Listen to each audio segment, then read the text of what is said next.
Buenas tardes. Voy a hablar de retos y desafíos del Big Data, que es el tema de hoy, pero concretamente es si es posible hacer Big Data cuando tus fuentes de datos son textos. ¿Okay? Ya hemos escuchado esta tarde la importancia de recoger la información, de diseñar la presentación de esa información de manera que sea más fácil analizar y comprender lo que tienes por debajo.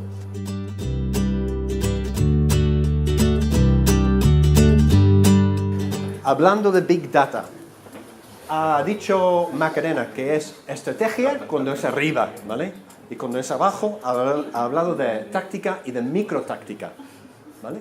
Aquí yo estoy hablando de macro y micro, pero estamos hablando de lo mismo. Macro para entender las cosas a gran escala y micro para entender las cosas en el detalle, en la actuación individual.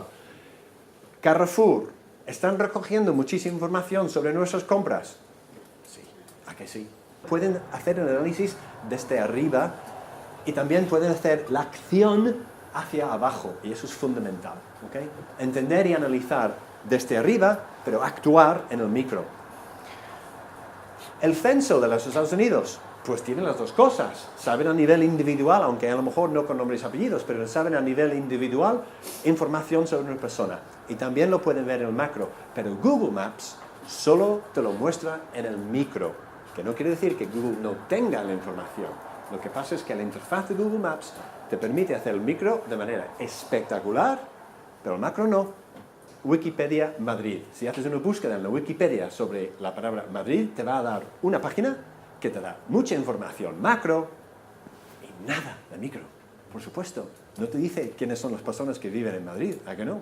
Te dice cuántos son, te dice dónde viven, pero no te dicen quiénes son, ni en qué dirección vive cada uno.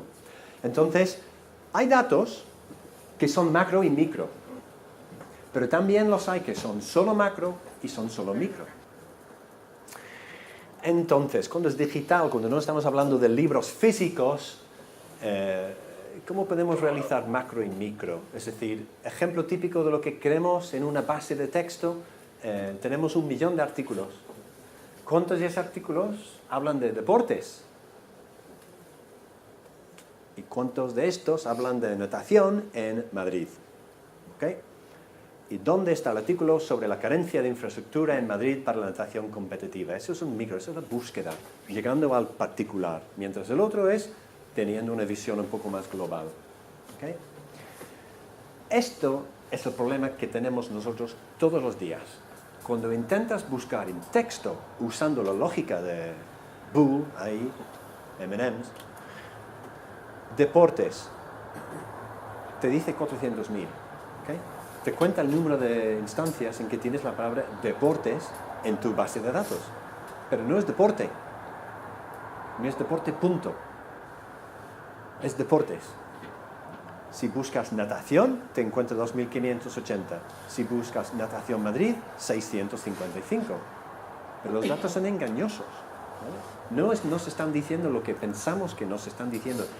Y mis compañeros aquí que trabajan como profesionales en Big Data saben seguramente el peligro de pensar que tienes información en los números que están llegando cuando realmente te están diciendo otra cosa.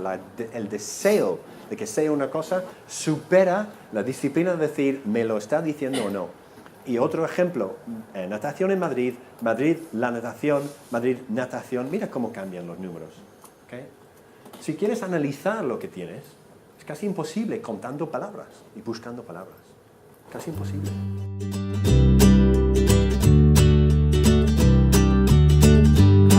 Abajo, esas son tus opciones para intentar ponerle a estructura texto.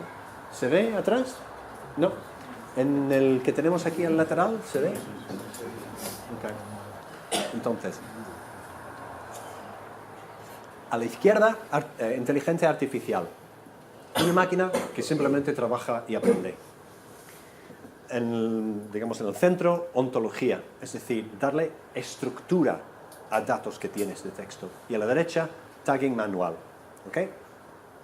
¿Qué quiero decir con tagging manual? Sale una noticia en elmundo.es o elpaís.com y entras y ves que tiene tags, que dice Brexit, política, elecciones, Trump, USA, EEU, tal, ¿vale? Estos los han puesto seres humanos, ¿vale? Es una persona que se sienta en su mesa y lee un artículo y decide cuáles son los tags que va a poner. Pero claro, es caro hacer eso. Tienes que poner un montón de gente que están revisando cada artículo que llega. Entonces es muy, muy caro. Es muy preciso, eso sí, en la línea azul es que aciertan. La dificultad que tienen es que no pueden mantener en su RAM, para decirlo así, 2000 tags. Se olvidan de algunos de los tags de que están disponibles. Y claro, no es muy escalable. Si quieres hacerlo para el doble de artículos, tienes que tener el doble de personas, con lo cual en el mundo digital eso no es útil. Coste muy alto a la derecha, pero a la izquierda, con inteligencia artificial, el coste es muy, muy bajo. La escalabilidad, cuando es inteligencia artificial, compras más máquinas y ya está. Cuando es personas, no. Y la precisión es bastante preciso con inteligencia artificial. A lo mejor no tan preciso como las personas, como los editores. Pero claro, comparado con la diferencia en precio, ¿dónde está el sweet spot? Aquí, inteligencia artificial. El reto es, podemos usar inteligencia artificial, machine learning, para llegar a hacer algún tipo de análisis de esta información. ¿Puede una máquina, esa es la pregunta, ¿puede una máquina aprender sin tener nada de estructura? Es decir, puedes decirle a una máquina, toma datos, y sin tener nada de ontología, de gramática, ni nada del estilo, ¿puede aprender? Staying on the wire. And most of it, but understand and me, so, and his but and her granny. Está hablando. Tenía 3 años, algo así, y os aseguro que jamás había atendido ninguna clase de gramática, ontología, inglés, español, nada, pero habla. Y además entiende. Pero nadie le ha explicado las palabras que usa. Nadie. Simplemente ha escuchado. Y su mente ha absorbido cientos de miles de ejemplos de frases que entran en los oídos, que su cerebro procesa y de alguna manera puede hablar. Tiene una red neuronal, como nosotros, tiene un cerebro. Y el cerebro, ya sabéis, es una red neuronal. Que hace tiempo la gente empezaba a poner esto en máquinas, a ver si podemos simular cómo funciona un cerebro humano con una máquina. ¿Y qué es lo que tiene? Sin entrar en detalles, tiene un input, algo que llega, tiene unas capas y conexiones, y un output. Así es, no voy a entrar en más detalle, porque no interesa. Pero así es como funcionan las redes neuronales. Y es posible entrenar una máquina simplemente presentándole con mucha información, mucho texto, para que esa máquina llegue a entender. La respuesta es sí y no. Es muy curioso. Mira, si lo ponemos en una sola dimensión, imaginaros un hilo, ¿vale? Un hilo, simplemente. Y decimos, tenemos una sola dimensión, es un hilo. Y lo que vamos a hacer es mapear las palabras en ese hilo. Tienen una ubicación en el hilo, están aquí, o allí, o allí. Rojo, naranja, amarillo son colores. Están más o menos juntos porque tienen un significado algo parecido. Pero colegio está lejos. No hay mucha relación entre la palabra colegio y los colores. ¿A que no? No hay mucha relación. En comparación con la relación que hay entre los colores en sí, semánticamente no tiene tanto que ver. Vamos a aumentar 2 dimensiones. ¿Por qué? Porque colegio sigue lejos de los colores, pero naranja es parecido a rojo y amarillo. Es un color, pero naranja también es una fruta, que es naranja. Entonces, pera y plátano más o menos son parecidos en el mundo de significado semántico. Ya que dispongo yo de 2 dimensiones, yo puedo mapear un poco más el significado de esos nombres, de esas palabras. No entiendo que uno es fruta y el otro son colores. Simplemente entiendo que tienen algo que ver semánticamente entre sí. ¿Ok? Paso a 3 dimensiones. ¿Y cómo es? Pues en 3 dimensiones es un poco más fácil de entender. Tenemos lugares en las bolas ahí, a la izquierda. Tenemos cosas relacionadas con salud, ahí a la derecha. Tenemos coches aquí, delante. Y tenemos otro que tiene mucho texto. Porque semánticamente como tenemos Chevrolet, Citroën, Ford, Renault y tal, un artículo que habla mucho de coches, semánticamente está por ahí. ¿Okay? Alguien mucho más listo que yo ha mapeado cómo es el cerebro humano y cuántas dimensiones son necesarias para poder reproducir la forma del cerebro cuando entiende palabras. Entonces, ¿cuántos se necesitan para simular el cerebro?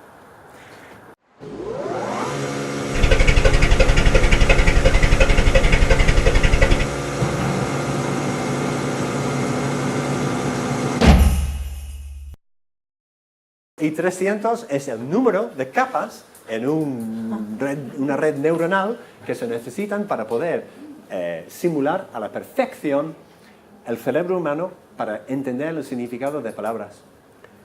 El mapa semántico funciona así, es una red neuronal que tiene 300 capas, ¿vale? Cada palabra y cada artículo, cada texto tiene una ubicación, y la ubicación tiene que ver con lo que quiere decir, su significado semántico, ¿vale? Y así, y eso es la parte que es absolutamente fundamental en este discurso de Big Data y texto, es que hay una distancia entre esas palabras y esos artículos. Hay físicamente una distancia que se puede calcular con una máquina. Y cuanto más cerca la distancia, más tiene que ver una cosa con la otra.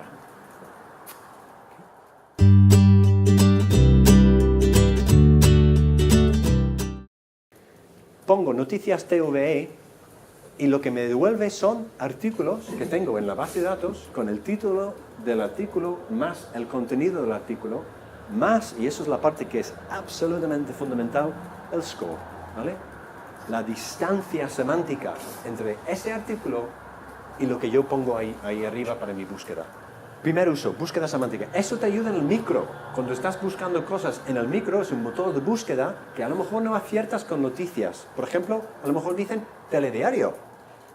Pero en la semántica sí, porque noticias y telediario tienen un significado muy parecido. Y en ese universo de 300 dimensiones están muy cerca. Y por eso lo pilla. Segunda cosa que hace la máquina nuestra para hacer esto es semantic neighbors. Y esto no es ninguna noticia, son sinónimos simplemente. Pero son sinónimos con distancia. Te dice la distancia que hay entre una palabra y otra.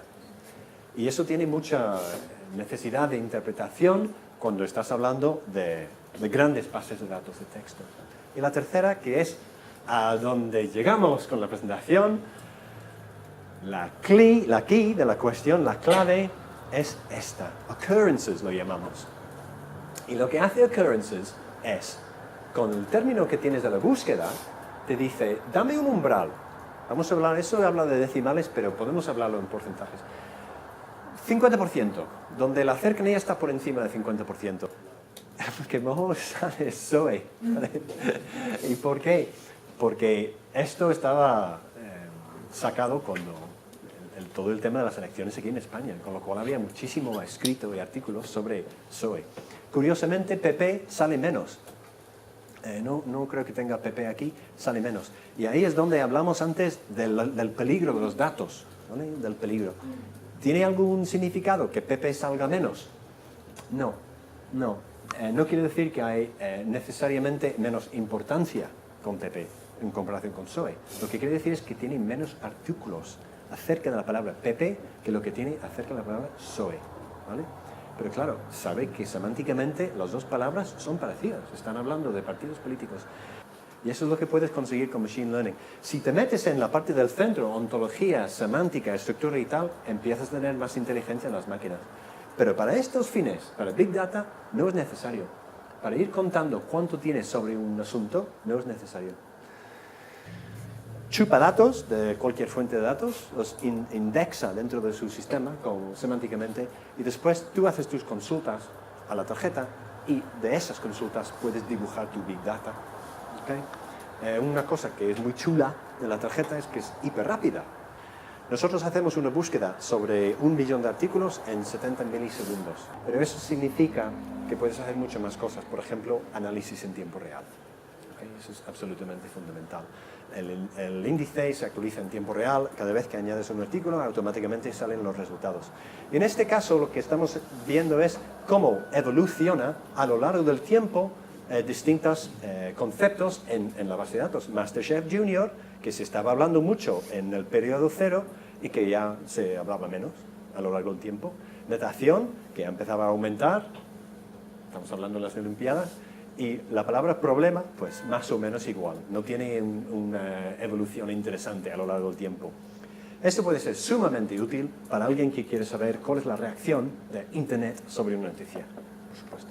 Es decir, usando como data tweets o comentarios en Facebook, en una página o algo así. Si tienes esa información, la metes y son solo comentarios, pero puedes buscar cosas como problema y sabe que cuando dices problema, follón, marrón, etcétera, etcétera, están hablando lo mismo, ¿no? Están hablando del mismo concepto, la máquina lo entiende. No tienes que decirle todos los sinónimos. No temporal. Pues eso puede ser, por ejemplo, que tienes dos fuentes de información. Para ser muy original, fuente 1 y fuente 2. Tienes 4 marcas de cerveza y puedes decir, de esas dos fuentes, ¿quién está hablando más de cada marca de cerveza? En este caso, fuente 1 está hablando mucho más de Estrella, y a lo mejor fuente 1, yo qué sé, está en Galicia, ¿vale? Mientras fuente 1 no tiene mucho interés en Mau. A lo mejor fuente 2 está más nacional, está en Madrid. Entonces, implicación, pues justo lo que estaba diciendo antes Macarena. Si tú estás decidiendo dónde voy a meter mi inversión en publicidad, te interesa saber quién está hablando de tu producto. No vas a ponerle en un youtuber que no habla de tu producto, ¿no? O que no tiene un público que responde. Es otro uso que no hemos comentado, pero que es sumamente interesante. En otra ocasión podemos hablarlo, es lo que hablamos antes de tagging. Cuando los seres humanos dicen, eso está hablando de Brexit, inmigración, Trump, elecciones y tal, eso lo puedes hacer de manera automática. Nosotros hicimos una prueba, que es de donde sacaron esos datos, y el porcentaje de acierto entre nuestros tags y lo que hicieron los seres humanos era entre 60 y 80%. Es decir, la máquina sabía de lo que estaba hablando en el artículo, sabiendo la ubicación semántica de los tags. Supervised Learning. Era un ejercicio increíblemente interesante. Si tú le dices, mira, este artículo tiene esos 5 tags, este tiene estos, este tiene estos.